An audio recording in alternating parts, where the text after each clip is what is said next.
विंध्याचल पर्वत तो बढ़ता ही जा रहा है। हिमालय से भी महान, पर्वतों में महानतम विंध्याचल पर्वत हूँ मैं। सूर्य की किरणें भी मुझे पार नहीं कर सकती। मुझे विंध्याचल पर्वत को नियंत्रण में लाना ही होगा। विंध्याचल पर्वत ने अपना आकार इतना बढ़ा लिया कि उन्होंने सूर्य देव की किरणों को भी बाधित कर दिया। हाँ गणेश। तब ऋषि अगस्त्य ने फिर क्या किया पिताश्री? विंध्याचल पर्वत का कर्तव्य तो अपनी विशालता से यहाँ के वासियों की रक्षा करना है, किंतु वो इन लोगों के साथ शत्रुवत व्यवहार कर रहा है। यही परिणाम होता है अहंकार का। ये सब क्या हो रहा है? हमारा जीवन संकट में है। इन शिलाखंडों की वर्षा से हम अपनी रक्षा कैसे करें? हमारे तो परिवार नष्ट हो जाएंगे। पिताश्री, हमारी रक्षा कीजिए। हे प्रभु, कहाँ जाएं, किधर भागे? कोई स्थान सुरक्षित नहीं है।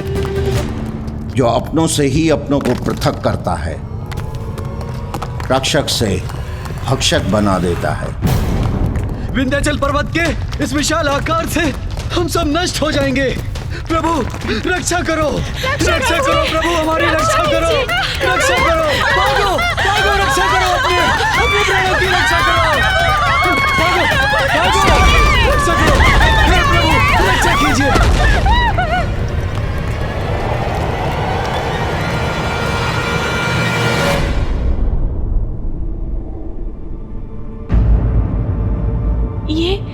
ये शीत तो असहनीय है।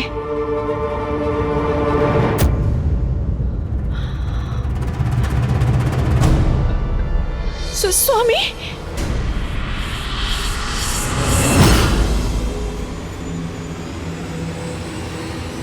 शीत का प्रचंड प्रकोप हो रहा है यहाँ।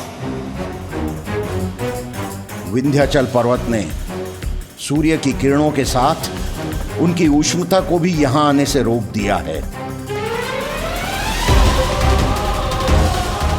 इसीलिए इस क्षेत्र का तापमान गिरने लगा है। यदि ऐसा ही रहा तो यहाँ सर्वत्र हिम का प्रभाव हो जाएगा।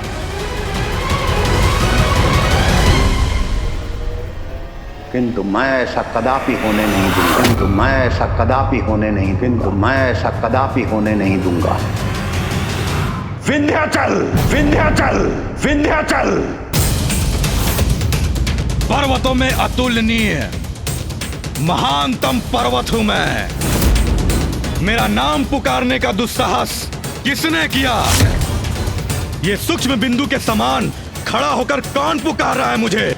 मैंने पुकारा।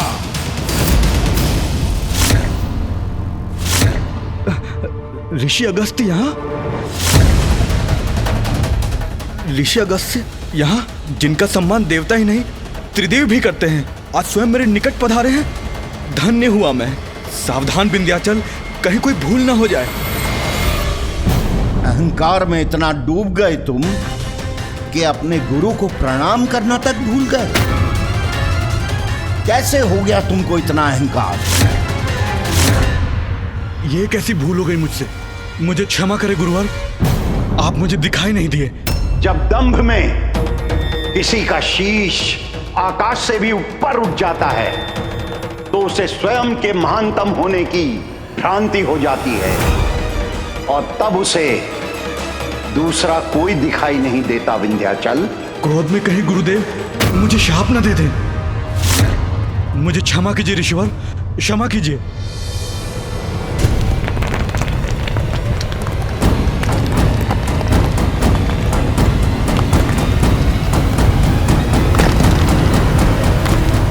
विंध्याचल का अहंकार नियंत्रण में तो आया। गुरु का सम्मान किया इसने, इसलिए दंड नहीं दूंगा इसे, किंतु मुझे इसके अहंकार का स्थायी उपाय करना होगा।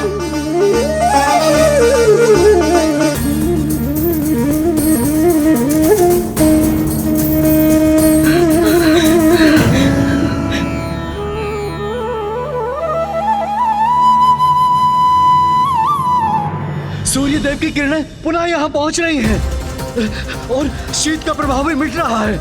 विंध्याचल पर्वत भी झुक गया है। हम सब सुरक्षित हैं, हमारा परिवार भी सुरक्षित है। पिताश्री, ऋषि अगस्त्य ने विंध्याचल पर्वत को झुका तो दिया, किंतु उनके वहां से हटने पर पुनः पर्वत का अहंकार जागृत ना हो उठे, ये सुनिश्चित करने का क्या उपाय था? तुम्हारे इस प्रश्न का उत्तर तो ऋषि अगस्त्य ढूंढ चुके थे पुत्र। उपाय ढूंढ चुके थे, किंतु क्या उपाय किया होगा ऋषिवर ने? प्रणाम ऋषिवर, मुझे क्षमा करें, मुझसे बहुत बड़ी भूल हो गई। भूल को विनम्रता से स्वीकार करने वाला ही महान होता है। मैं दक्षिण की यात्रा में हूं। जब तक मैं वहां से वापस न लौटूं, तुम्हें इसी अवस्था में यथावत रहना होगा। जो आज्ञा गुरुवर। अद्भुत! कितनी बुद्धिमानी से ऋषिवर अगस्त्य ने विंध्याचल पर्वत के बढ़ते दंभ को नियंत्रण में ले आए। हाँ पुत्र गणेश, उस दिवस के पश्चात ऋषि अगस्त्य भी देवी लोपामुद्रा के साथ दक्षिण में ही स्थित रहे, जिससे विंध्याचल पर्वत का शीश सदा प्रणाम मुद्रा में झुका रहे और पुनः संसार के लिए कोई संकट ना उत्पन्न कर सके। महादेव, ऋषि अगस्त्य ने विंध्याचल पर्वत को उचित सबक सिखाकर न केवल स्वयं का मार्ग प्रशस्त किया, वरन भविष्य के लिए उपज रहे एक संकट को भी दूर कर दिया। हमारे मार्ग में भी कोई बहुत बड़ी बाधा आने वाली है। ये मेरी दुश्चिंता है महादेव। मैं आपको वही बताने का प्रयास कर रहा हूँ।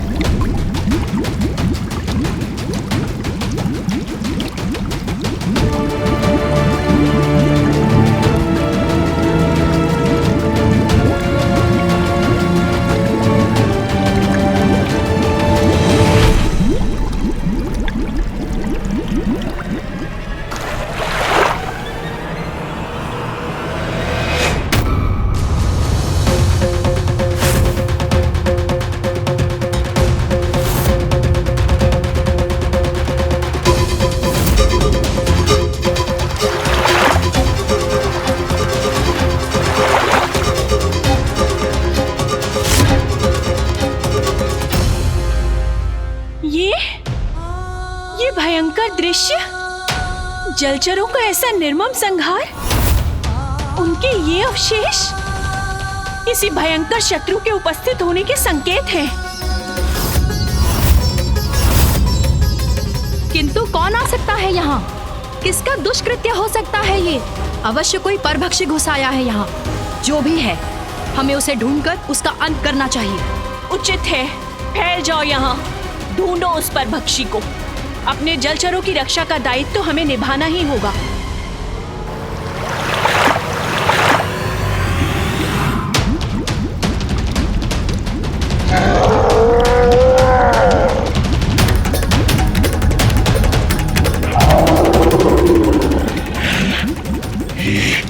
ये चमकीला क्या है? ये देखना पड़ेगा उस चमकीले को।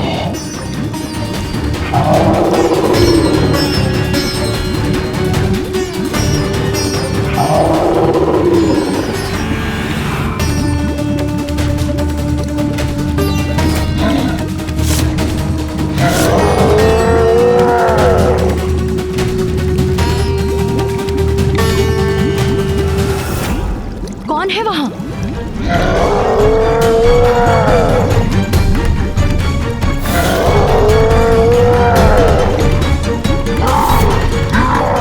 ये किसके नेत्र देख रहे हैं मुझे?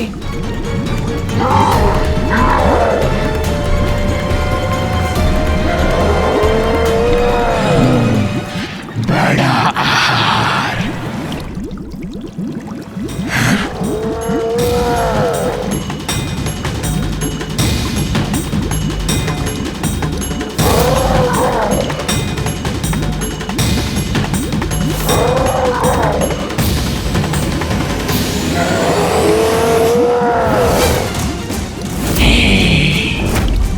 भोजन, बड़ा आहार।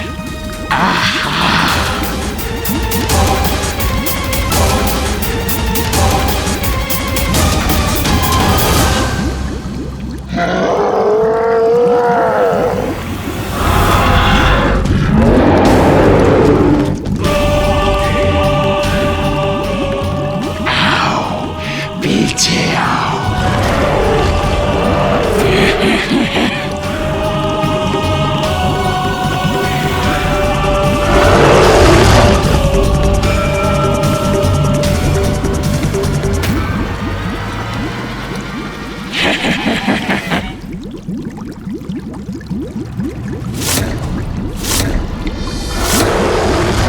ये तो कोई विचित्र शिशु है।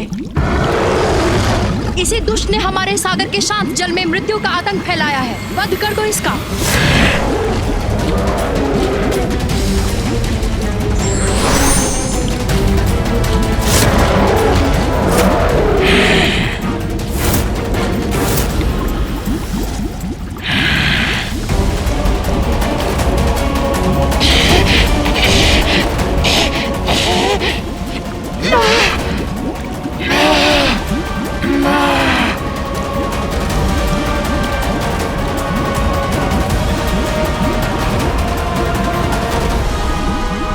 क्या कर रही हो?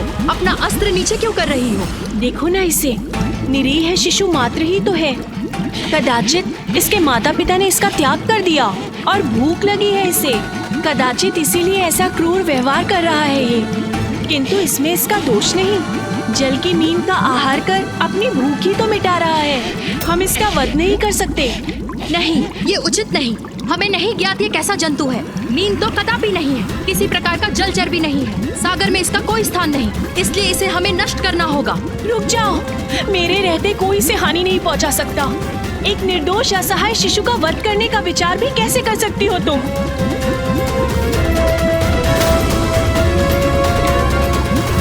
आओ शिशु, मैं तुम्हारा ध्यान रखूंगी और आज से तुम्हारा नाम होगा जलंधर। जलंधर, जलंधर।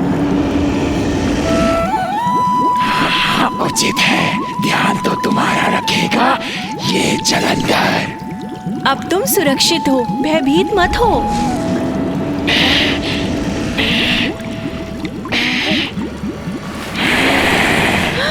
तुम सब मेरे भोजन बनोगे।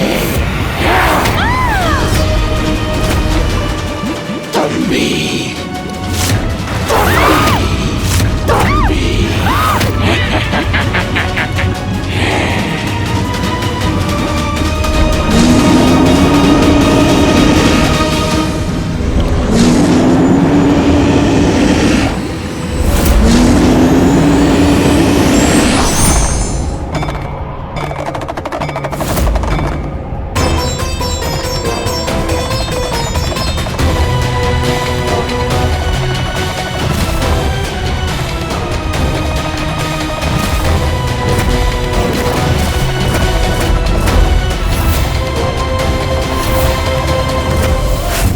सागर के भीतर महादेव की क्रोधाग्नि से उत्पन्न एक महासंकट के होने का आभास मेरी चिंता बढ़ा रहा है।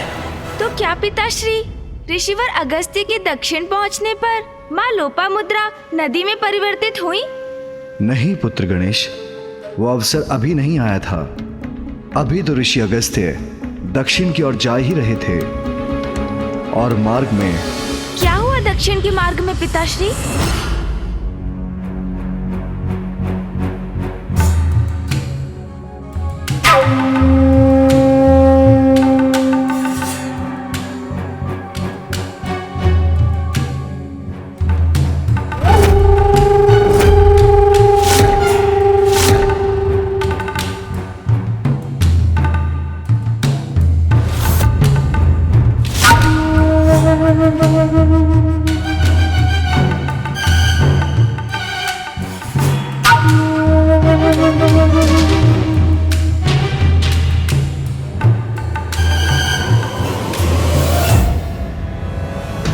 कोई छिपकर हमें देख रहा है। वाह वाह, उत्तम, अति उत्तम।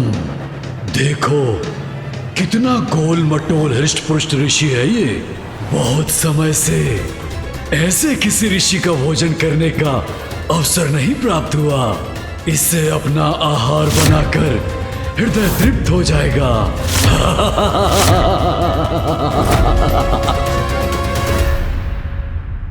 पिताश्री शीघ्र बताइए ना, मार्ग में ऋषि अगस्त्य और माता लोपामुद्रा के साथ क्या हुआ? उन्हें कौन अकस्मात मिल गए? वातापी।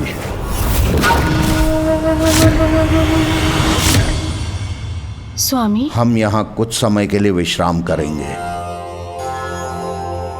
उचित है प्रभु, आप यहाँ विश्राम कीजिए। मैं तब तक आपके लिए वन से फल लेकर आती हूँ। उसकी कोई आवश्यकता नहीं देवी।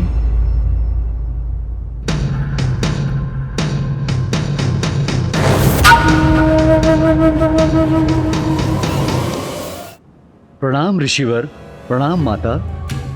मैं वातापी हूँ, यहाँ के असुर राजा मेरे भ्राता इल्लवल हैं। मैं अपनी ओर से अपने भवन में आपका स्वागत करता हूँ। आइए ऋषिवर, हमारे भवन में विश्राम कीजिए।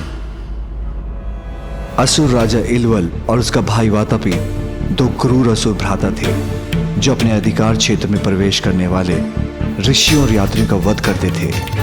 ऋषि अगस्त्य ने अपनी दिव्य दृष्टि से पल भर में वातापी का सत्य ज्ञात कर लिया था।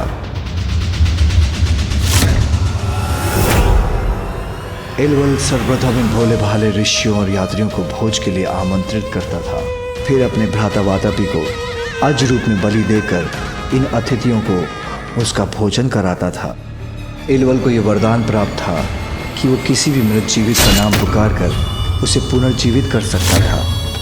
अपने अतिथियों को वातापी का भोजन कराकर इल्वल कहता था, वातापी जीवित होकर बाहर आ जाओ, और उसका भ्राता जीवित होकर अतिथियों का उदर चीर कर बाहर आ जाता। तब ये दोनों उस मृत अतिथियों का धन हड़प लेते और उसके तन को अपना आहार बनाते थे। वातापी जीवित होकर बाहर निकलो।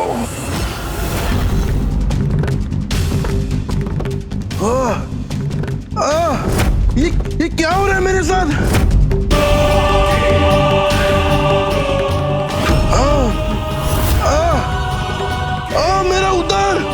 मेरा उदर फट रहा है।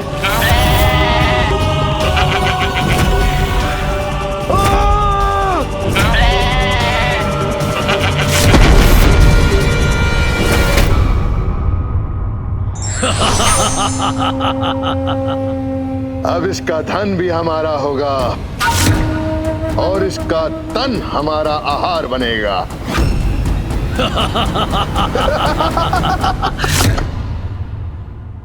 आप आएंगे ना ऋषिवर? अवश्य। मैं तुम्हारे इतने स्नेहपूर्ण निमंत्रण को अस्वीकार कैसे कर सकता हूं? मैं तुमसे और तुम्हारे भ्राता से भेंट करने तुम्हारे राजभवन अवश्य आऊंगा। प्रणाम ऋषिवर, प्रणाम माता।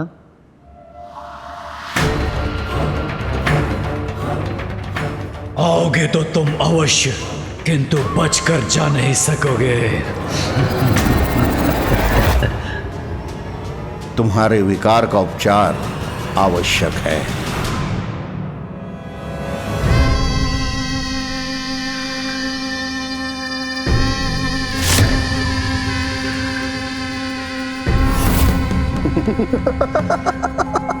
उत्तम, अति उत्तम, बहुमूल्य आभूषण।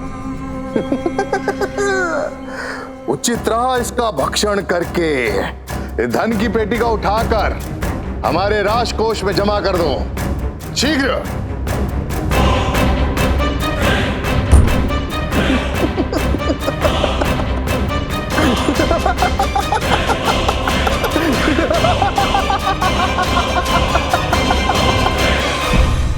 असुर राजा इल्वल और उनके भ्राता वातापी ऋषियों का संहार कर उनके शरीर की मज्जा को अपना आहार बनाते थे। ये ज्ञात होते हुए भी ऋषि अगस्त्य ने वातापी का निमंत्रण स्वीकार कर लिया।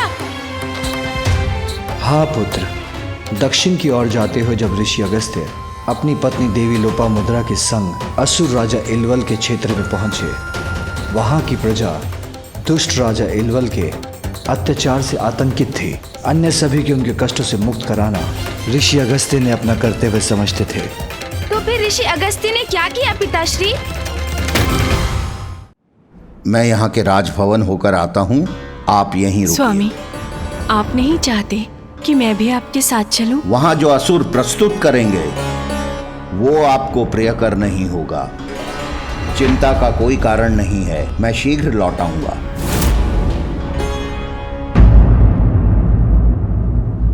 आनंद, अति आनंद आया। भ्राताश्री,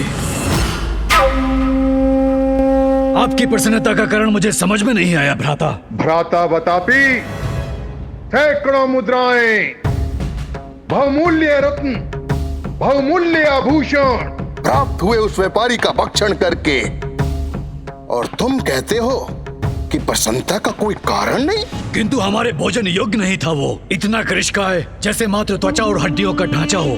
मुझे तो किसी रसीले हृष्ट पुष्ट स्वादिष्ट ब्राह्मण का भोजन करना है, और ऐसा एक ब्राह्मण मुझे वन में मिल भी गया है, और वो इसी ओर आ रहा होगा।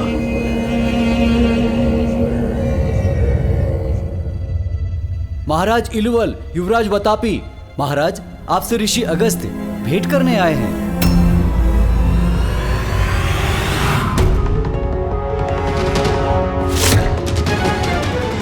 स्वागत है आपका ऋषिवर्ष। जब तक आप यहाँ हैं आपको किसी प्रकार की कोई असुविधा नहीं होगी। हम संपूर्ण ध्यान रखने वाले हैं आपका।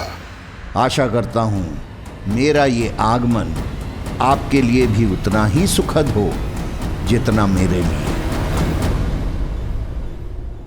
सच्चे ज्ञानी तो वो होते हैं जो सामने वाले के व्यवहार से उसकी अच्छी और बुरी नीयत को समझ जाते हैं। धार्मिक वीडियो सबसे पहले देखने के लिए हमारे चैनल को सब्सक्राइब करें और बेल आइकन दबाएं।